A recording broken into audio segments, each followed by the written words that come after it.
Welcome to our continuing series, The Ideal of Human Unity by Sri Aurobindo, as always with our brother Kittu Reddy. Namaste. Thank you. And today we are on chapter 16, the title, Problem of Uniformity and Liberty. So, I'll just read a little bit and then elaborate as we go along. The question with which we have started has reached some kind of answer in the previous chapter. After sounding as thoroughly as our lights permit the possibility of a political and administrative unification of mankind by political and economic motives and through purely political and administrative means, that means entirely by external means. It has been concluded that it is not only possible, but that the thoughts and tendencies of mankind and the result of current events and the existing forces and necessities have turned decisively in this direction. Yes, because of two reasons. One is tremendous globalization and communication has become very, very rapid and fast. As a consequence also, interdependence has increased a lot. You cannot ignore an incident that is taking place in another country and think that nothing might happen to you. Because if somebody gets a disease, everybody is prone to that disease, and so on and so forth. Now, my friend last night told us that Europe has a population of 600 million and that there is a pending resolution to allow 300 million Muslims to come in. Migrants and especially Muslims. Almost all Muslims, very few, might be a few from others, but more than 85% will be Muslims. The problem with these migrants, which now France is beginning to face and Germany is beginning to face, is that when they migrate, they don't merge with the population. Right. Instead of that, they try to convert the other culture by all kinds of methods to their laws and principles and want to improve the Shariat. So you see, I think Germany, to a certain extent England, and definitely France, are facing a very serious problem. And yet they want to allow 50% of the population of Europe. This is the conflict between what they call humanitarianism and your own security. See, now we have to be very careful. If you are very humanitarian and let people into your house who after some time take over your house, then you are in serious trouble, isn't it? At the same time, you would like to be kind to those people. So this is a difficulty that Europe is facing. And unless those people merge with the culture while preserving their identity, there is no problem on that, right? There is going to be difficulty. And that is where the Hindus are very good. The Hindus in the United States have become Americans, but they are loyal to India. And they have their own culture. And they have their own culture, but they don't conflict with the American culture. Nothing serious. There might be differences of opinion, which is healthy. Yes. So this is a problem that will have to be tackled by... Who is your friend who said this? George. Oh. You know George. Yes. Yes.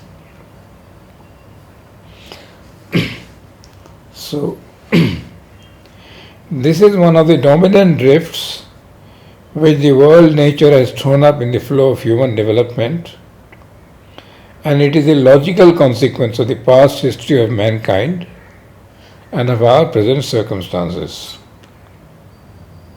Now the next sentence. At the same time, nothing justifies us in predicting its painless or rapid development, or even its sure and eventual success. So, although we have come together, there is no guarantee that we will work together, right?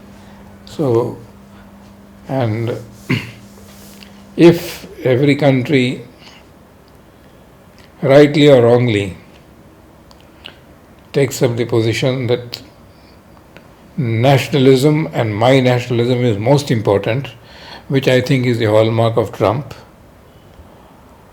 there might be conflicts. So you have to be nationalistic, you have to be ready for world union. So this balancing is extremely important. And that is where the mother and Aurobindo have repeatedly said that the one country that can do it is India. Because this means a spiritual movement towards spirituality.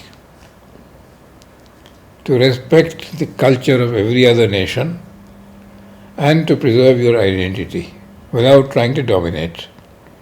And if at all, it has to be soft power, cultural influence, cultural. See, that is why this very fact that June 21st has been declared as International Yoga Day is a giant step forward as far as India is concerned. Because you start with asanas and pranayam, but then when you come to know the word yoga means union, and union with the outer self, with the inner self, many people have started moving inwards. And they are being influenced by this culture and this. That is a very nice way of doing things. But conquest means reaction. Enforcement means reaction. But economically, India is facing difficulties. Yes and no. And the World Bank has said India is the fastest growing economy in the world. So that is the positive side. Mm-hmm. But then we have our problems. We have whole pockets of areas where we have to move up. But the positive news is that according to the United Nations or the World Bank, every minute, 44 Indians are going above the poverty line. Oh. It's a huge number. Yeah. And if this continues for 5 years, well, Yeah. it will mean, and by introducing this digital system, today all my staff in Andhra Bhavan, we don't give them cash. Everything is put in the bank. At the beginning, they didn't want it because, you see, cash is something which. But they realized afterwards that when we put, say, 10,000 rupees in their account, they are careful in spending. If you put 10,000 rupees in their hand, they start spending straight away. In the long run, it is very useful. But they have to go to the bank and pull out, or we have to send someone to pull out for them, right? And then they are now a little more Conscious. controlled, and they are saving, which is very important for the future.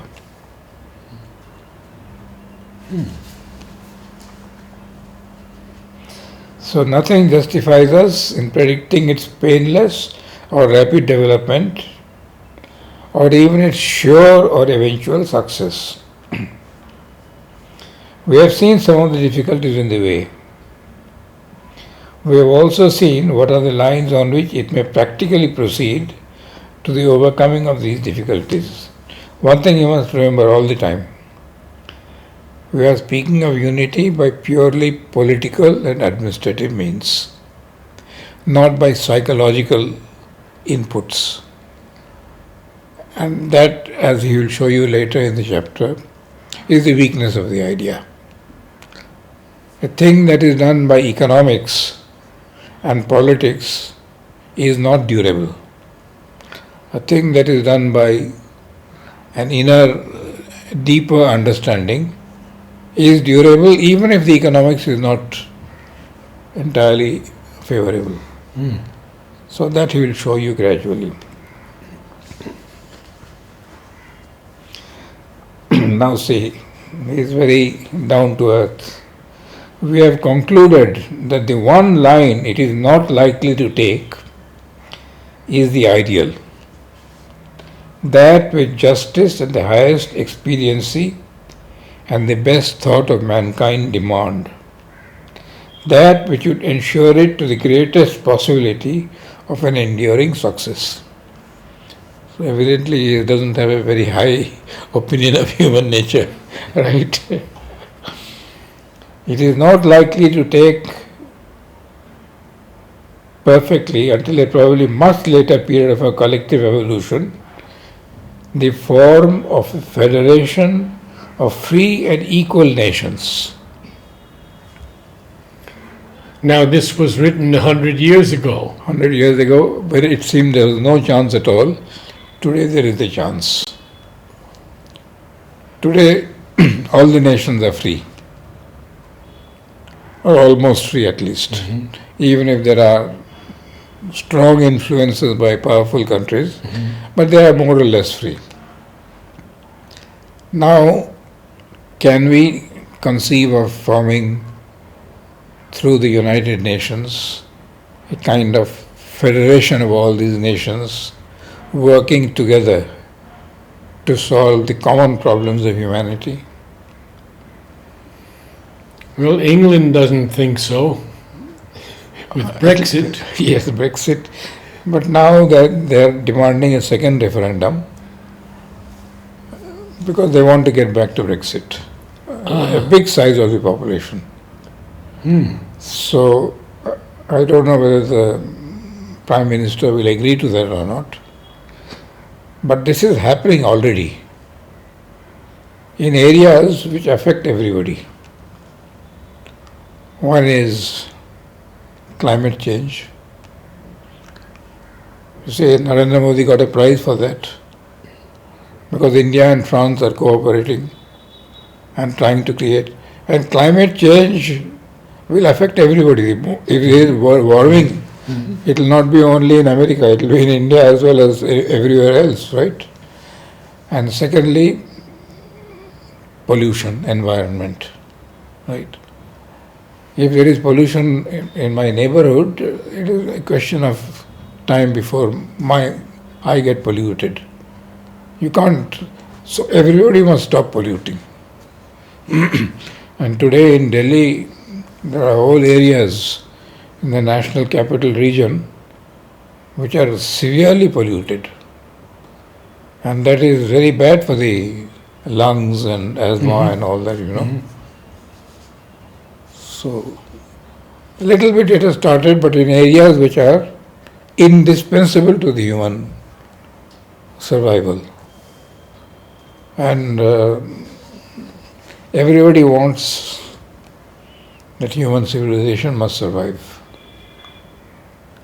Nobody is willing to destroy the world.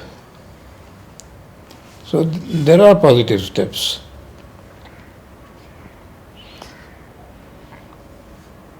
So a perfect harmony between the contending principles of nationalism and internationalism. You be national, you are proud of your nation, you are proud of your culture, but you respect others' cultures and learn to work with them harmoniously.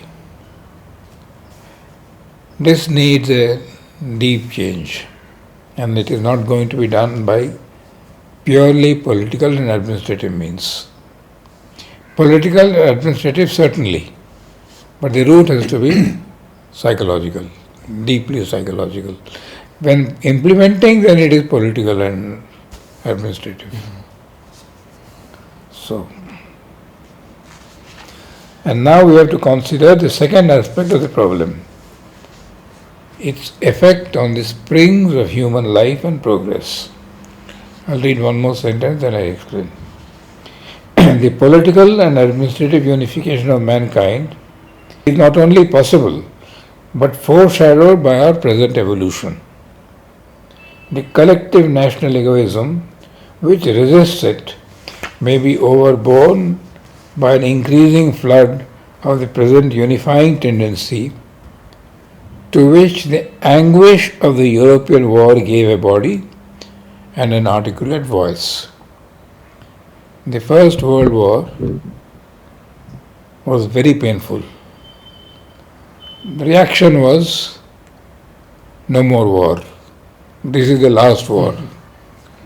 So they created the League of Nations, which is a very positive step. It failed, there were many defects in it, but the step was right.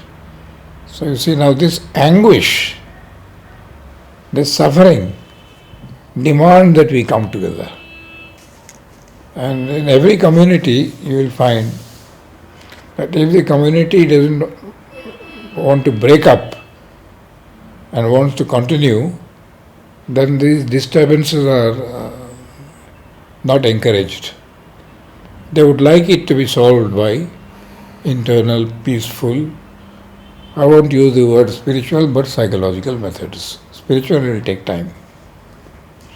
So, but the question remains whether not in its first loose formation, but as it develops and becomes more complete and even vigorous,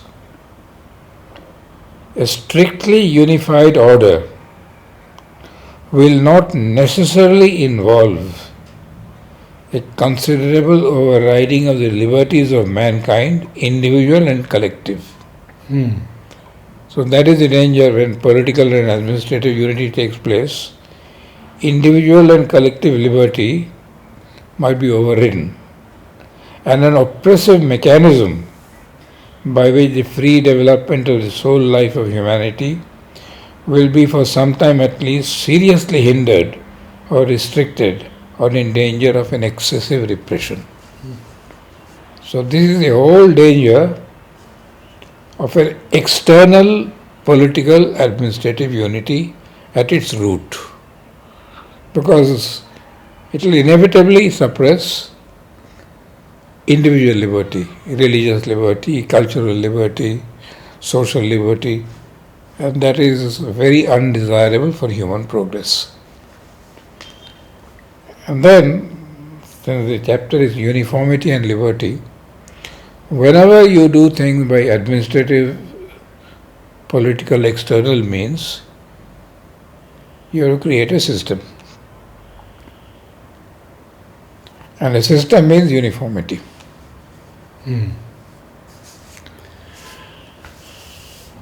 What about the present in Russia and the US? Europe this and is Africa? a human problem. It's a human problem. See, for example, why are you going back in March? Why don't you stay on? I will eventually. No, why have you to go on in March? Why can't you stay on? Because we have a center in South Carolina to build. Oh, is that not that you're compelled by the government of India? No. But Well, I have a 6-month visa. Yeah. I would have to get a year visa and renewable. and all the time renewable, it might not be given also, True. right? Now, this is exactly what I'm saying. This is inevitable when everything is done by political and administrative means. If, on the contrary, we had trust and that inner feeling, right? Oh, you're welcome, you can stay as long as you want. We also will be welcome and stay as long as we want, right? Yes. So, that is the reason why administrative political means will always mean a system, and a system will always mean a uniformity, Which means suppression. which means suppression, which might be necessary at the beginning, because till you have got into the habit of unity, this external uniformity is necessary, but beyond a certain point, it will kill your freedom. Mhm. It will kill your growth, right? And even in an organization, there always has to be some uniformity. But we should try to make the uniformity the minimum and not the maximum. And that is why I admire the wisdom of the mother. She has made no rules and regulations here. Yeah. Almost the minimum. Yeah. And no rituals at all. Yes. You are not compelled to go to the samadhi. You are not compelled to go to meditation. There are people who have not entered the ashram for 1 year, except on their birthdays. And they don't go up to Sri Aurobindo's room because they are old. But they say no use. The mother is there always with us, Sri Aurobindo is with us. But if you make rituals and rules and all that, then everybody will try dying to come. So in this old man's home, Desiree, out of these 16 or 17 patients upstairs, only one goes regularly. All the rest, they are reading Savitri, they are listening to Mother, they are reading Mother's and Sri Aurobindo's books.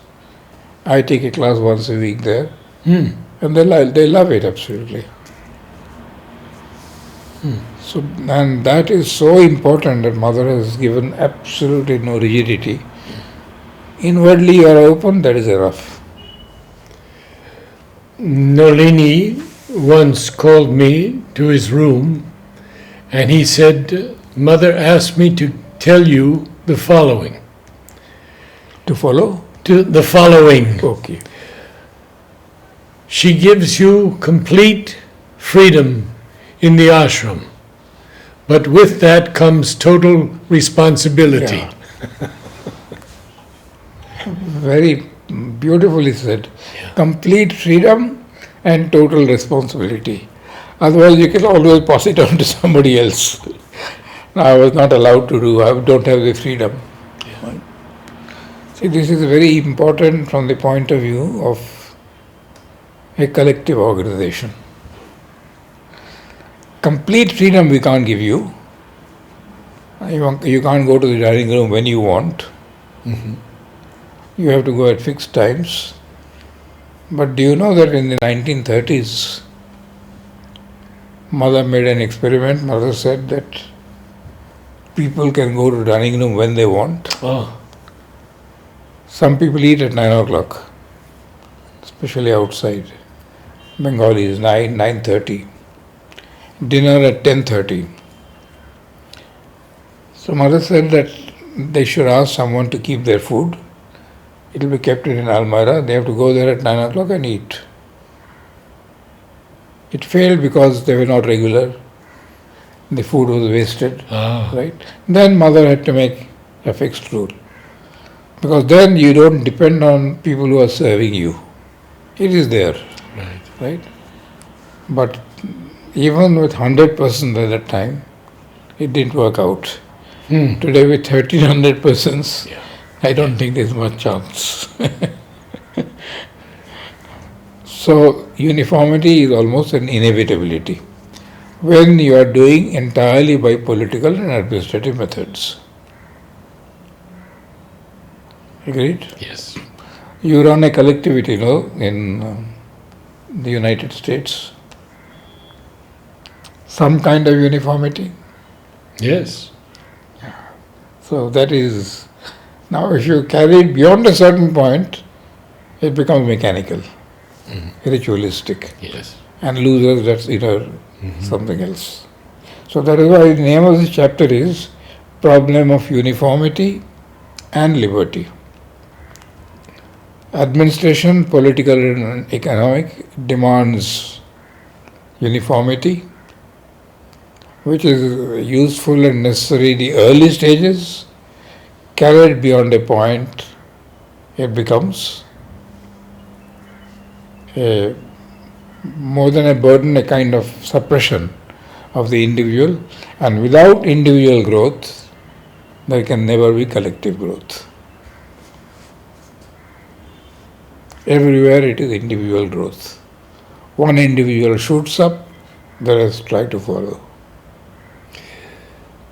In the mid 1970s, I had a long meeting with Madhav Pandit. After mother passed away? Yes. And he told me that in Aurobindo, it is now time for collective growth. Individuality can come later.